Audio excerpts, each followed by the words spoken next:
Give yourself the grace of knowing that you're doing the best that you can.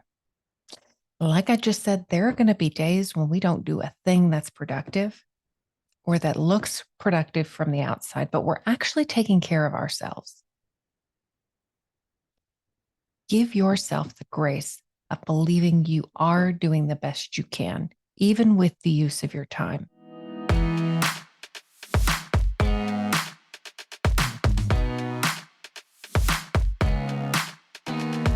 Welcome to Not Your Mama's Midlife Podcast with Stephanie Lee. On this show, we're going to talk about the experiences of high-achieving women and men across industries and lifestyles who are at about the midpoint in their career and are no longer satisfied to let life happen to them. Together, we're going to purposely create the second half of our lives by addressing burnout and overwork, by getting clarity on how we're creating the experiences of our lives, including how we're keeping ourselves stuck, by articulating what it is we want for the second half of our lives, and identifying a plan to achieve it.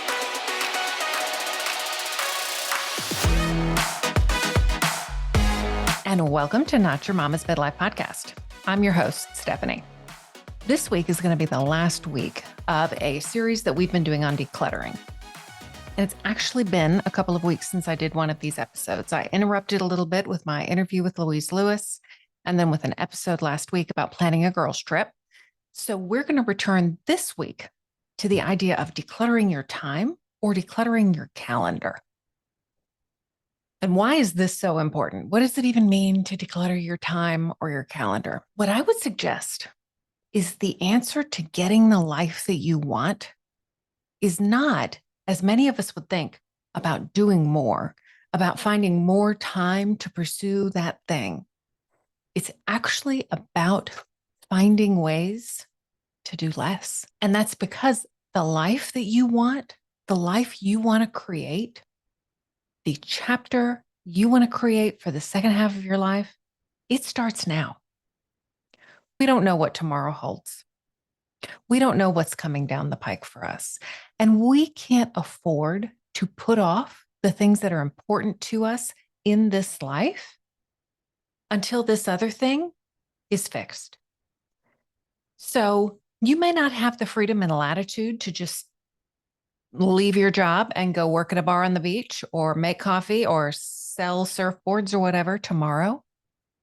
But you do have the ability to change your life today. And if you want to change your life, it's imperative that you do so because you don't know, again, what tomorrow holds. So don't wait until you can leave a job or a career that no longer lights you up.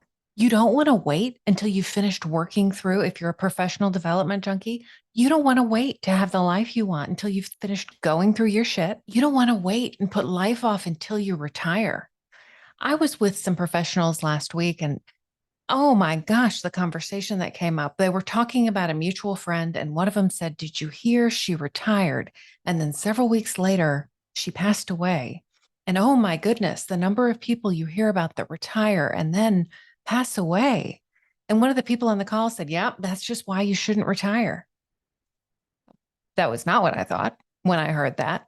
But it was also such a call to me to remember, well, don't put your life off until you retire. We've been told that responsibility looks like postponing everything, eating your vegetables first, and saving the best for last. But folks, the reality of our lives is that we don't know when our time is up. And that's okay. But we want to live our lives today. And we know our lives are going to be a mixture of good stuff and bad stuff and routine stuff and exciting stuff. And all of that is okay too. One of the things that is so imperative when we think about decluttering your calendar or your to-do list is the idea of reacting and responding. So many of us just live on a routine day to day. We get up, we do the same thing we did yesterday. We might even eat the same breakfast, go to work for about the same amount of time. At the end of the day, we come home, we're tired, we make dinner, we crash on the couch, we get up the next morning and we do it again. How many of us live that life? It's a reaction just to what presents itself to us. And there's totally nothing wrong with that if that is fulfilling you. If that is satisfying you, number one, you probably aren't listening to this podcast. But if that is satisfying you, there's nothing wrong with that at all. But if you have that churn within you, that desire for something more, you don't want to live your life in reaction. You will need to find a way to break that endless daily cycle of getting up, going to work, coming home, crashing, doing it again the very next day. So I am going to suggest that you declutter your calendar in the same way that I suggested you declutter the rest of your life and that you declutter your mind. We're going to take our closet metaphor once more, and we're going to take everything out of it, put it on our bed. So what does that mean in terms of your calendar or your to-do list? First, I would take those two documents, be they digital, paper. You may have 14 different calendars for all of your various Google email addresses. You may have a work calendar. You may have a work to-do list and a home to-do list.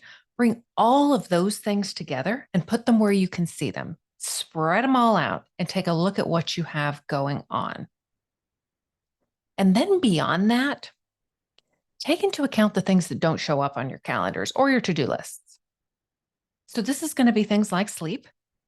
For many of us, it's going to be working out. Some people put working out on their calendar. I happen to not do so. Reading before bed, spending time watching television with your spouse or your kids. What are the other things that happen in your life on a day-to-day basis, probably, that don't show up on your calendar? I'm intrigued by this, right? Because the number of us that have so many hours of our day that really don't show up anywhere when we're planning and when we're thinking about how we spend our time. But we know, for example, that we're spending a chunk of our time at the end of the day watching television. What about errands and chores?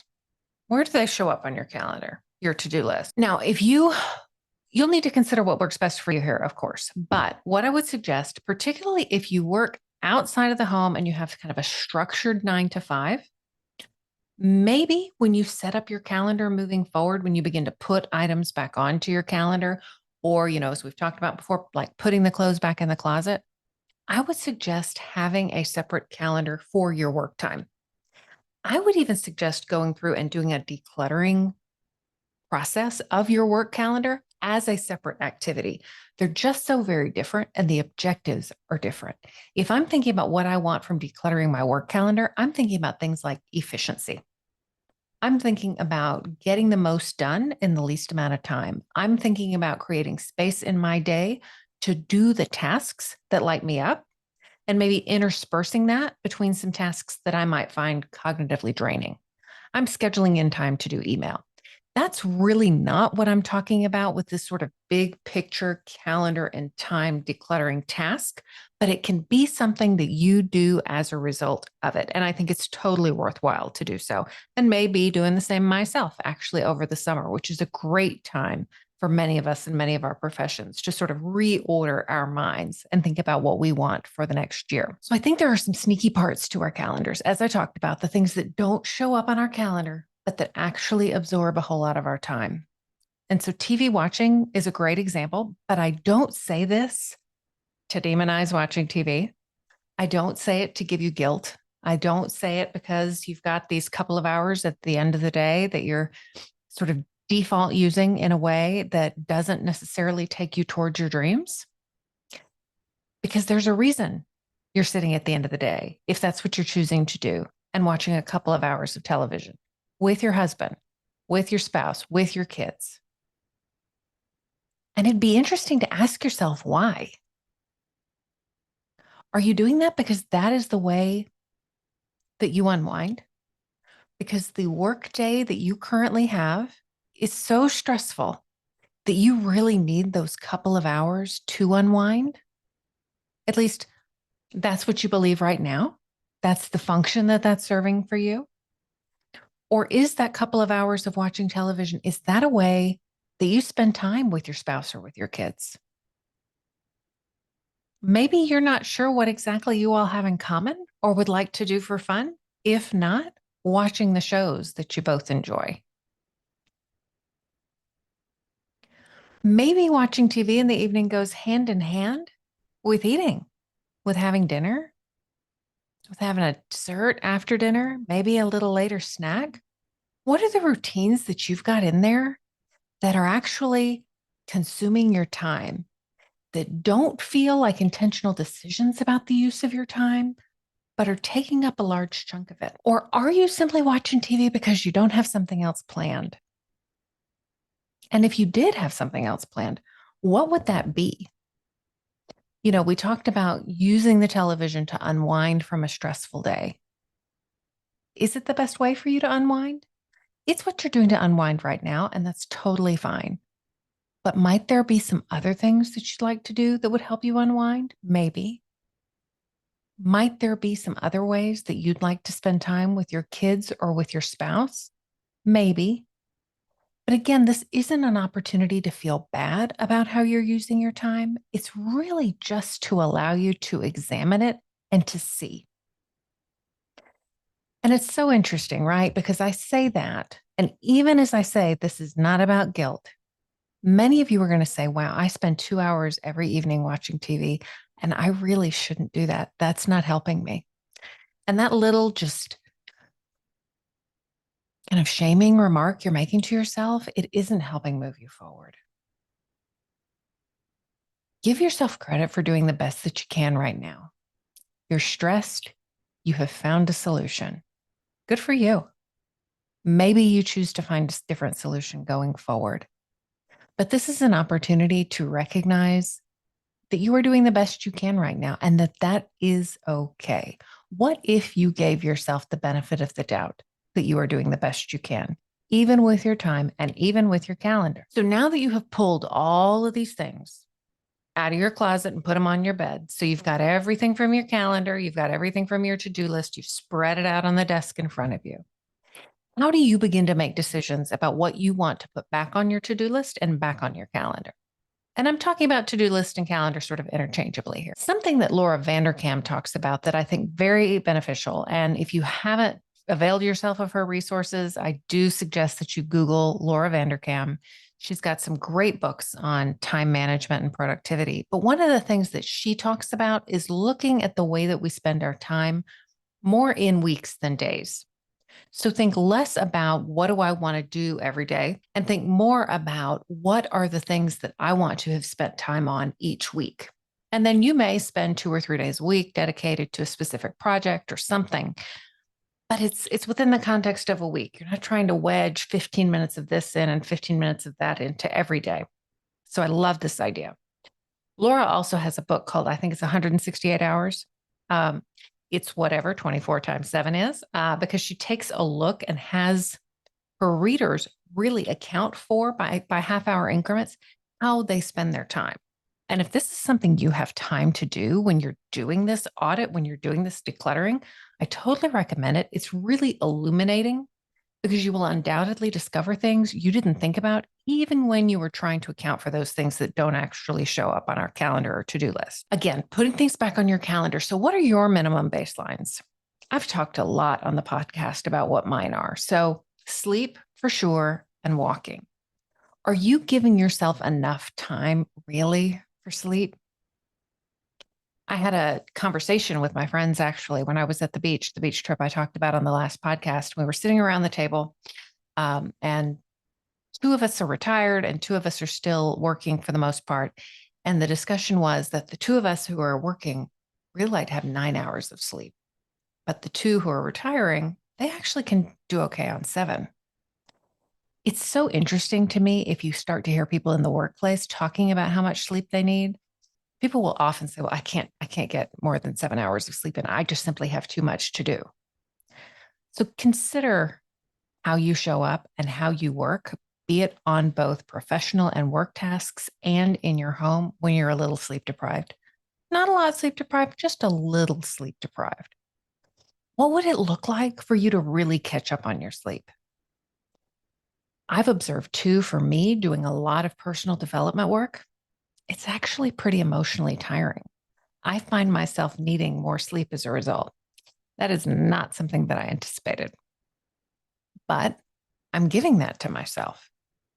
So what does it look like to give yourself enough sleep? And then what are your other minimum baselines? For me, I mentioned it's walking. What do you need to do? Maybe for you, it's 10 minutes of meditation each day.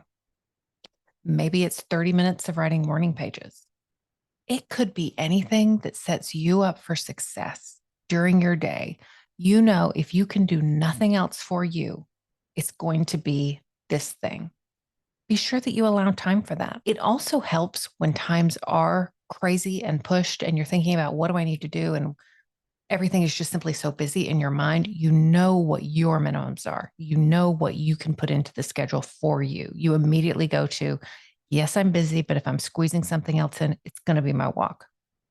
Or I know I'm shutting down at the end of the day so that I can actually get good sleep. Because with sleep, it's not just about the time, it's also about the quality. When you're setting up your calendar, we're always so tempted to think, well, I can do this. And then I could actually do that too. And I could for sure do this. And I could squeeze that in. I can do that a little bit faster. What if you built your calendar out with actually less than you expect that you could do, where you had no doubt that you could accomplish what you put on your to-do list or your calendar for the day? Just give that a try, because that helps you also to build a level of trust with yourself. To know if I put it on my calendar, if I scheduled this particular report to be read and edited between 2 and 3 p.m., I know that it's going to happen during this time. I don't have to think it's probably going to happen if I can get there or if I can complete it. Know that it's going to be able to be done during that time. So scheduling yourself for a little less than you believe that you could get done in a way is another way, first, to be kind to yourself, to be realistic, because come on, of course, things are going to come up, and to allow you to build some of that trust with yourself. Take a look too to make sure that the way that you're spending your time aligns with your priorities. Knowing that your priorities are going to shift over the course of your life and depending on the seasons that you're in. You may be in a season right now where you are running carpool for hours every day, but you know this is for a limited amount of time. And it's because you've selected and chosen activities for your kids that you believe are going to set them up for success. And so right now, it feels like it's making your day cluttered, but it aligns with your priorities. It's what you want to do. Very little that happens in our lives is forever. So there may be these seasons when raising your kids. There may be intense seasons on the calendar at work. My sister-in-law works in accounting. You know, her year end at the beginning of the calendar year is just back to back. Nothing else is going to get done when she's pressed in that schedule. For myself, I've talked about my travel schedule at work.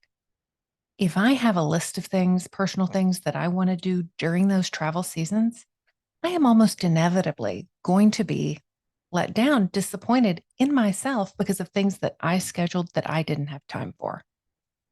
If I can just be a little realistic and recognize I don't have any margin at the end of the day, either at the beginning or at the end, and I'm going to be exhausted on weekends, and think about what are the minimum things I do to take care of myself. Again, walking, sleep. And then what are the few things that I need to get done personally that I'm willing to put on the calendar that I know I can accomplish, even during those busy times. And as you're putting things back on your calendar, take a look and identify some things that might have been on your calendar for years, might have been routines in your schedules, but as you look at them, they're taking your time and they're not actually bringing value to your life. Perhaps this is something, an obligation at your church or at your kids' school or at your office that you've agreed to years ago, maybe, but that now you're ready to let go of. What do you need to be ready to tell someone else that you're ready to let go of that thing? I was listening to a podcast the other day, and let's see, this is going to be the Self-Compassionate Professor, and I wish I remembered who she was interviewing. I'll see if I can find it. But she was talking about the stories that we have about time. And the host of the podcast was saying, you know, we all feel like we just don't have enough time. And the guest said very slowly, yes. But you know what? I actually don't think that's a problem.